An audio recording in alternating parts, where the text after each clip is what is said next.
காங்கிரஸ், தேமுதிக, மதிமுக, இடதுசாரி கட்சிகள், இஸ்லாமிய கட்சிகள் உள்ளிட்ட நமது தோழமை கட்சிகளை சார்ந்த நகர, ஒன்றிய, பேரூர் பொறுப்பாளர்களே, மாவட்ட பொறுப்பாளர்களே, இந்த தொகுதி வாழ் வாக்காளர் பொதுமக்களே, குரலாக கூடியிருக்கிற என் உயிரின் உயிரான விடுதலை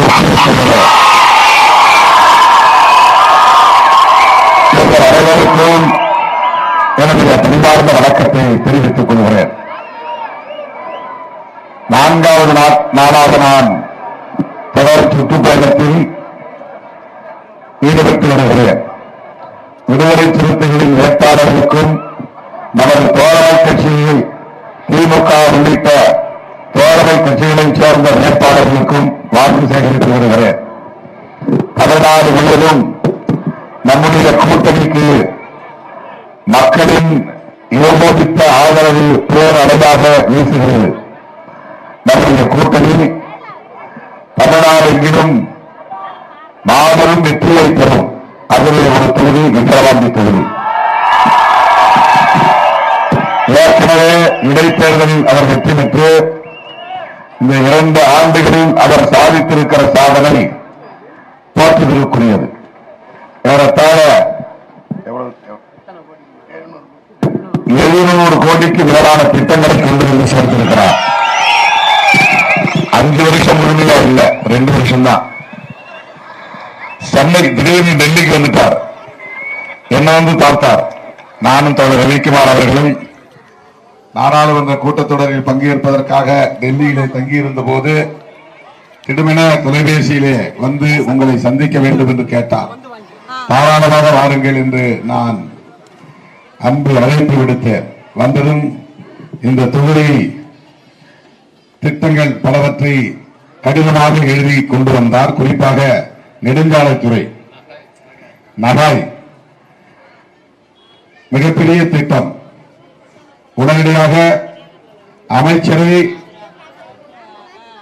நம்முடைய அந்நியர் சிவா அவர்களோடு நானும் தோழர் ரவிக்குமார் அவர்களும் சென்று சந்தித்தோம். அவர் பொறுமையாக அமைதியாக அமர்ந்து எல்லாவற்றையும் கேட்டுக்கொண்டார். இது ஒரு சட்டமன்ற உறுப்பினர் அவ்வளவு எளிதாக யாரும் டெல்லியை போய் அப்ரோச் பண்ண மாட்டாங்க. ரொம்ப ரொம்ப ரொம்ப டெல்லிக்கு போய் பேசுறதுங்கிறது ரொம்ப ரொம்ப அரிது. இங்கே சட்டமன்றத்திலே முதலமைச்சர்கிட்டயே போய் எல்லா திட்டங்களையும் பேச முடியும் சட்டமன்ற உறுப்பினர்களால். அதற்கு மேல் டெல்லிக்கு யாரும் போக மாட்டாங்க. டெல்லினா எம்பி தான், நாடாளுமன்ற உறுப்பினர்கள் தான் டெல்லியில போய் இந்த திட்டம் எங்க தொகுதிக்கு வேணும் அப்படின்னு சொல்லி கேட்கறது வழக்கம். இவர் திடீரென எம்பியாகவே மாறிவிட்டார். அந்நியர் சிவா எம்எல்ஏவா எம்பியா என்று எண்ணக்கூடிய அளவுக்கு இப்ப நம்முடைய விழுப்புரம் எம்பி கூட இருக்கிறார். அவருதான் அதெல்லாம் ரெடி பண்ணி நானும் அவரும் போய் அமைச்சரை சந்தித்து அந்நியர் சிவா அவர்களுடைய கோரிக்கையை எடுத்துரைத்தோம். எதற்கு சொல்றோம்னா, மக்களுக்கு தொண்டாற்றுவதில் அவ்வளவு ஆர்வம், அவ்வளவு முனைப்பு, அவ்வளவு தீவிரம். இந்த தேவை இருக்கு, இந்த பிரச்சனைகளை முடிக்கணும், இந்த நேரம் போய் பார்க்கணும், அவர்களை அணுகி இந்த வேலையை முடிக்கணுங்கிற அந்த ஈடுபாடு இருக்கு பாருங்க. எல்லா அரசியல்வாதிகளுக்கும் வந்துடாது, எல்லா எம்எல்ஏக்களுக்கும் அது அந்த உணர்வு வராது. அந்நியர் சிவாவிடத்திலே அதை நான் பார்த்து வியப்படைகிறேன், பெருமைப்படுகிறேன், பாராட்டுகிறேன்.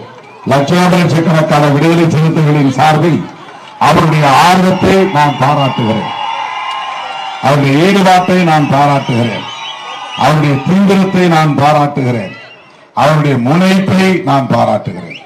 இது வெறும் வார்த்தை இல்லை. ஒரு எம்எல்ஏவா இருந்துட்டு நம்முடைய எம்பியை கூட அழைச்சிக்கிட்டு அந்த நெடுஞ்சாலைத்துறை அமைச்சரை போய் சந்தித்து இந்த கோரிக்கையை வைத்தது. என்ன, எந்த சாலை அது? சென்னை நெடுஞ்சாலை சாலை வி கூற்றோடு முண்டியம்பாக்கம் 2 இடத்துலயும் வந்து கீழே சுரங்கப்பாதை போய் கிராஸ் பண்றது, ரோட்டை கிராஸ் பண்றதுக்கு அந்த திட்டம் தான். தனிப்பட்ட முறையில் எம்பி கடிதம் கொடுத்தாலும் கூட நீங்க எம்பி பார்த்துக்கீங்க அந்த வேலையை அப்படின்னு சொல்லிட்டு இங்க உட்கார்ந்துருக்காம நேரா டெல்லிக்கு வந்து நம்முடைய எம்பி ரவிக்குமார் அவர்களை சந்தித்து அந்த கோரிக்கையை எடுத்து வைத்ததை எண்ணி உள்ளபடியே நான் பெருமைப்படுகிறேன், மகிழ்ச்சி அடைகிறேன்.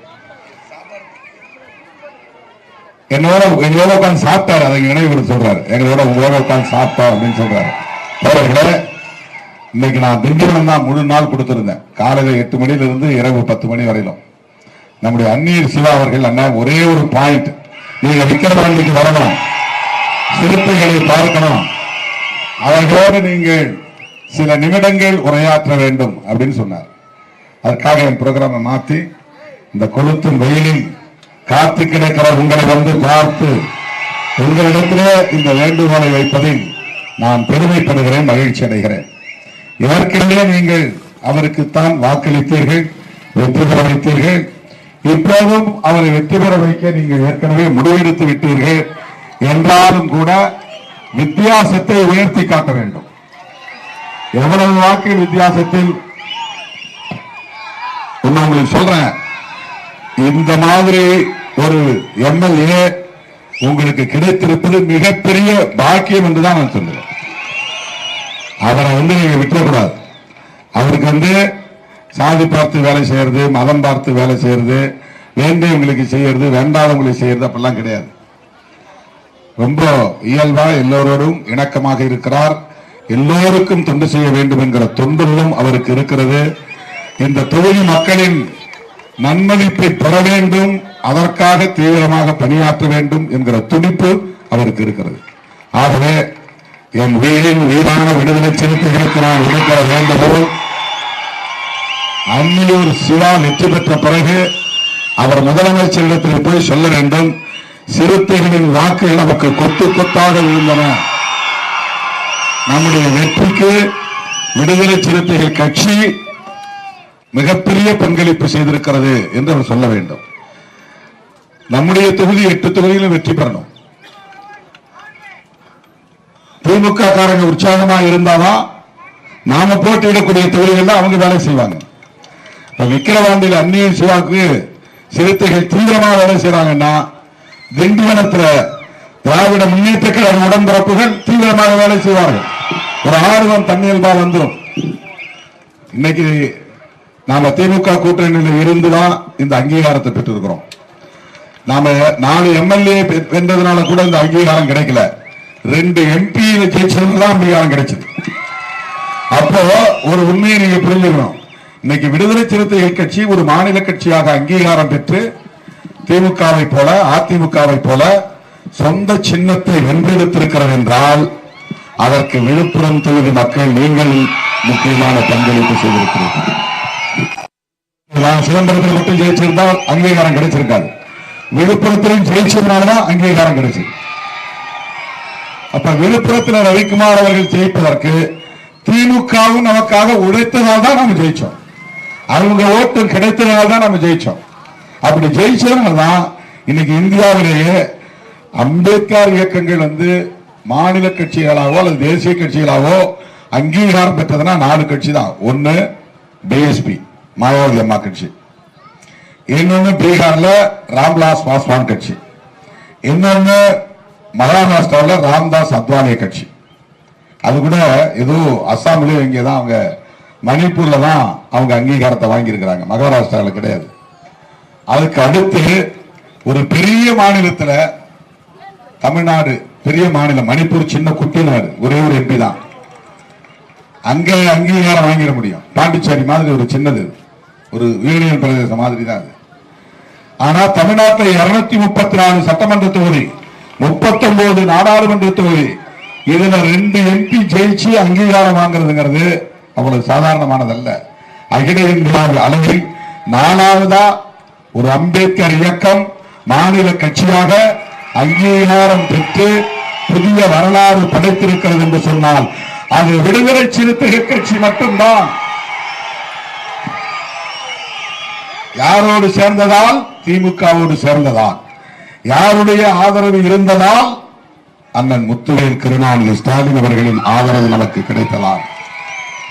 நான் ஏன் திமுகவோடு தொடர்ந்து பயணம் செய்கிறேன் என்று உங்களால் புரிந்து கொள்ள முடிகிறதா? எல்லாம் ஆசை காட்டுறாங்க. இந்த பக்கம் விஜய் கூப்பிடுறாரு போலாம் இல்லையா, இந்த பக்கம் எடப்பாடி அழைக்கிறார் போகலாம் இல்லையா, இங்க போனா 20 சீட்டு தராங்களாமே, 30 சீட்டு தராங்களாமே எல்லாம் சொல்றாங்க. ஏன் நான் போல? 8-10 சீட்டு அதிகமா வாங்கினா இன்னும் 10 பேருக்கு நான் வாய்ப்பு கொடுக்கலாம். இப்ப 8 சீட்டு ஒரே சண்டை, கட்சி உள்ள எனக்கு இல்ல உனக்கு இல்லைன்னு கடுமையான போட்டி, மன உளைச்சல். இப்ப கூடுதல் சீட்டு வாங்கினா இன்னும் 10 பேருக்கு நம்ம சீட்டு கொடுக்க முடியும். ஆனா நான் ஏன் போல அப்படின்னா எனக்கு முடிவெடுக்க தெரியுதுன்னு அர்த்தமா? அப்படி கிடையாது. நமக்குன்னு ஒரு கொள்கை இருக்கு, கோட்பாடு இருக்கு, பிரின்சிபிள் இருக்கு. ஏதாவது ஆதாயம் கிடைச்சா போதுன்னு வாயை பணந்துட்டு போக முடியாது. மிட்டாயை காட்டி மயக்க பார்ப்பாங்க, சாக்லேட் காட்டி மயக்க பார்ப்பாங்க. அந்த மாதிரி ஆசை காட்டி மயங்குவதற்கு திருமாவளவன் சராசரி ஆள் இல்லை. சீட்டுக்காகவோ ஒரு முடிவெடுக்க தயாராக இல்லை. ஏன் திமுக இருக்கிறோம்னா, நாம பேசக்கூடிய அரசியலை திமுக பேசுகிறது, நாம் பேசக்கூடிய சமூக நீதி அரசியலை இடதுசாரி கட்சிகள் பேசுகிறார்கள். அவர்கள்தான் உண்மையிலேயே நம்மோடு கொள்கை சார்ந்த உறவுக்காரர்கள். இவங்களோட தான் நம்மால் நிற்க முடியும். பிஜேபி, RSS இவர்கள் இருக்கிற இடத்துல இருக்க மாட்டோம்னு நான் 2001 இருந்தே சொல்றேன், இன்னைக்கு சொல்லல. ஏன், என்ன காரணம்? பங்கு தகராறா, பாகம் தகராறா, அவங்களுக்கு நமக்கு ஏதாவது கொடுக்கல் வாங்கல் இருக்கா? அப்படிலாம் கிடையாது. அவங்க ஒரு அரசியல் கட்சி, சராசரி கட்சியா பிரச்சனை கிடையாது. அவங்க சாதிவரியை திட்டமிட்டு தூண்டுகிற கட்சி, மதவெறியை திட்டமிட்டு தூண்டுகிற கட்சி, இஸ்லாமியர்களுக்கு எதிரான வெறுப்பை விதைக்கிற கட்சி, கிறிஸ்தவர்களை அந்நியர்கள் என்று சொல்லுகிற கட்சி, பைபிளை கொளுத்துகிற கட்சி, தேவாலயங்களை இடிக்கிற கட்சி, பாபர் மசூதியை இடித்த கட்சி. இதெல்லாம் வரலாறு தானே. நான் பொய் சொல்லலையே, கற்பனையா சொல்லலையே, நடந்த உண்மை தானே. அவர்கள் இன்றைக்காவது சமூக நீதியை பற்றி பேசியிருக்கிறார்களா? சமத்துவத்தை பற்றி பேசியிருக்கிறார்களா? பெரியாரை ஏன் விமர்சிக்கிறார்கள்? அம்பேத்கரை வெறும் பிறந்த நாள் கொண்டாடுவதோடு சரி, அம்பேத்கர் பேசிய அரசியலை பேசுவார்களா? பேச மாட்டார்கள். அவர்களோடு நம்மால் கூட்டணி சேர முடியாது. அவர்களை தோளில் தூக்கி சுமக்கிற எடப்பாடி பழனிசாமி அவர்களோடு நம்மால் போக முடியாது. அதனால்தான் திருமாவளவன் திமுகவோடு கொண்டாடுகிற உறவு உடும்பு பிடி உறவு, கொண்டிருக்கிற உறவு உடும்பு பிடி உறவு. இது கொள்கைக்காகத்தான், கோட்பாட்டுக்காகத்தான். புரட்சியாளர் அம்பேத்கர், தந்தை பெரியார், மாமேதை மார்க்ஸ் போன்ற மாமனிதர்களின் கொள்கைகளை படித்தவர். சும்மா பேரை உச்சரிக்கல, சும்மா நம்ம பேரை உச்சரிக்கல. எம்ஜிஆர் எல்லாரும் அதிமுக சும்மா பேரை உச்சரிக்கிற மாதிரி எடப்பாடி ஜெயலலிதா அம்மா பேரை சும்மா உச்சரிக்கிறார். உண்மையிலேயே உச்சரிப்பதாக இருந்தால், உள்வாங்கி இருந்தால், ஜெயலலிதா அம்மா என்ன சொன்னாரு? எந்த காலத்திலும் எப்போதும் எந்த சூழலிலும் அதிமுக பாஜகவோடு கூட்டணி வைக்காது என்று சொன்னார். ஒரு முறை வச்ச, அது நான் செய்த பெரிய தவறு. அதற்கு பரிகாரமா வாஜ்பாய் ஆட்சியை கவிழ்த்தேன். இதெல்லாம் அம்மா சொன்னது. யாரு? ஜெயலலிதா அம்மா. ஒரு முறை நான் தவறை இழைத்து விட்டேன், மீண்டும் அந்த தவறை இழைக்க மாட்டேன் என்று சொன்னதை ஜெயலலிதா அம்மையார். அந்த பாஜகவை தோளில் தூக்கி கொண்டு வந்து ஊர் ஊராய் பாஜக சின்னத்தை அதிமுக தொண்டனை வைத்து எழுத வைக்கிறார். பாஜகவை தமிழ்நாட்டிலே வளர்ப்பதற்கு சிவப்பு கம்பளம் விரிக்கிறார். அதிமுக தொண்டர்களை ஏய்க்கிறார். ஆகவேதான் அதிமுக தலைமையிலான அந்த கூட்டணி வலதுசாரி சக்திகள் தமிழ்நாட்டில் வலுப்பெற்றுவிடக் கூடாது, வெற்றி பெற்றுவிடக் கூடாது. தப்பி தவறி அதிமுக ஆட்சிக்கு வந்தால் 6 மாசம் கூட எடப்பாடியால முதலமைச்சராக உட்கார்ந்திருக்க முடியாது. ஆற்றத்தை கலைச்சி ஆடுவான் பிஜேபி காரன், கலைச்சு போட்டுருவான். காரைக்குடி ராஜா, ஹெச் ராஜா அது மாதிரி ஆளெல்லாம் போய் முதலமைச்சராக உட்கார வைப்பாங்க. அண்ணா திமுக கையில நீங்க தப்பி தவறி ஆட்சியை கொடுத்தால் 6 மாதத்தில் தமிழ்நாட்டில் பிஜேபி ஆட்சி வந்துடும். பிஜேபி ஆட்சி வந்துருச்சுன்னா அப்புறம் தமிழ்நாடு உத்தரப்பிரதேசமா மாறிடும். அப்புறம் வீட்டுக்குள்ள வந்து நீ மாட்டுக்கறி குழம்பு வச்சிருக்கான்னு கேட்டு அடிப்பான். சட்டி பானைகளை கை விடுவான். சட்டி பானைகளை கைவிட்டு நீ என்னடா என்ன கறி குழம்புடா வச்சிருக்கிறன்னு கேட்டு அடிப்பான். நீ என்ன கறி திங்கணுங்கிறத அவன் முடிவு பண்றான். வட இந்தியாவில் தான் நடக்குது. உத்தரப்பிரதேசத்துல தாத்ரிங்கிற ஒரு இடத்துல வீட்டுக்குள்ள நுழைஞ்சு சட்டி பானைக்குள்ள கை விட்டு எடுத்து இந்த கறி ஆட்டுக்கறி கிடையாது மாட்டுக்கறி தான் சொல்லி அடிச்சு அவனை கொண்டுட்டான். RSS சங்கி பயிருங்க. அதுக்கு பிறகு விசாரிச்சா அந்த மாட்டுக்கறி இல்லைன்னு தெரிய வந்திருக்கு விசாரணையில. ஏன்னா பைபிளை கொளுத்துறான், சர்ச்சை போய் அடிக்கிறான், மசூதியை இடிக்கிறான், மாடு பிடிச்சிட்டு போனா கும்பல் கும்பலா போய் சேர்ந்து அடிச்சு கொள்றான். மாட்டு வணிக பசுமாட்டை வந்து அவமதிக்கிற கொல்ற அப்படின்னு சொல்லி அடிக்கிறான். இதெல்லாம் நடக்காத ஒரே மாநிலம் தமிழ்நாடு தான். பிஜேபிக்காரன் வெற்றி பெற்றால் இந்த அவலங்கள் எல்லாம் அரங்கேறும். எஸ்சிபிசி இடையில ஒற்றுமையை விட மாட்டான். இந்த மாதிரி ஒரே மேடையில் நம்மால் நிற்க முடியாது. சிவா வேற, திருமாவளவன் வேறன்னு ஆக்கி விட்டுருவான். அவர் வந்து என்கிட்ட நிற்க முடியாது, நான் அவர்கிட்ட நிற்க முடியாது. அவர் நினைச்சாலும் முடியாது, நான் நினைச்சாலும் முடியாது. பிஜேபிக்காரன் பெரிய அவலத்தை உருவாக்கி விடுவான். அதனால் தான் பிஜேபி தமிழ்நாட்டுக்குள் வளரக்கூடாது என்று திருமாவளவன் நினைக்கிறான், விடுதலை சிறுத்தைகள் கட்சி நினைக்கிறது. எனவே ரெட்டோலைக்கு ஓட்டு போட்டா அது மோடிக்கு போட்டதாகத்தான் போய் முடியும். ஜெயலலிதா அம்மையாருக்கு துரோகம் இழைக்க வேண்டாம். நீங்கள் நாட்டை காப்பாற்ற, மண்ணை காப்பாற்ற, எம்ஜிஆர் ஜெயலலிதா கட்டி காப்பாற்றிய சமூக நீதியை காப்பாற்ற விரும்பினால் அதிமுக தொண்டர்களுக்கு நான் வேண்டுகோள் விடுக்கிறேன். அண்ணா அவர்களால் உருவாக்கப்பட்ட சின்னம் தான், உண்டாக்கப்பட்ட கண்டெடுக்கப்பட்ட சின்னம் தான் உதயசூரியன். அதிமுக தொண்டர்களுக்கு நான் வேண்டுகோள் விடுக்கிறேன். எடப்பாடி அவர்களை நம்பி பிஜேபி காரனிடம் போய் நீங்கள் ஏமாந்து விடாதீர்கள், நாட்டை அடமானம் வைக்காதீர்கள். உங்கள் பொன்னான வாக்குகளை, முத்தான வாக்குகளை அந்நியூர் சிவாவுக்கு உதயசூரியன் சின்னத்திலே முத்திரையிட வேண்டும். இங்க வந்து உதயசூரியன் தான் பானை, வெங்கி நடத்துற பானை உதயசூரியன் மாதிரி. ஆகவே உங்கள் பொன்னான வாக்குகளை இன்னொரு பக்கமும் வீணாக்க கூடாது. விசில் அடிக்கிறவங்க எல்லாம் தியேட்டருக்கு அனுப்பிச்சிருங்க. சட்டசபையெல்லாம் விசில் அடிக்க முடியாது. சட்டமன்றத்தில் தான் இருக்கு, விசில் அடிக்க முடியுமா? முடியாது. அங்க மேஜை வேணா தட்டலாம், பெஞ்ச விசில் அடிக்க முடியாது. கை தட்டக்கூடாதுன்னு ஒரு விதி இருக்கு, அதனால பெஞ்சை தட்டலாம். பார்லிமெண்ட்ல கூட அப்படிதான். நல்லா ஒருத்தர் பேசுறாருன்னா பெஞ்சை தட்டலாம், இப்படி கை தட்டக்கூடாது. ஆனா இவங்க அங்க போய் உட்காந்து விசில் அடிச்சா அடிப்பாங்க.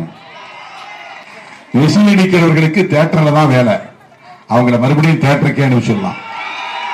எனவே ஒரு வாக்கு கூட சிந்தக்கூடாது, சிதறக்கூடாது. என் உயிரின் உயிரான விடுதலை சிறுத்தைகளே, உங்கள் பொன்னான வாக்குகளை, முத்தான வாக்குகளை உதயசூரியன் சின்னத்திலே முத்திரையிட்டு அந்நியூர் சிவா அவர்களை மீண்டும் சட்டமன்றத்திற்கு அனுப்புங்கள். இந்த 5 ஆண்டுகளில் விக்கிரவாண்டியை அவர் மிகச்சிறந்த தலை சிறந்த தொகுதியாக மாற்றி காட்டுவார்.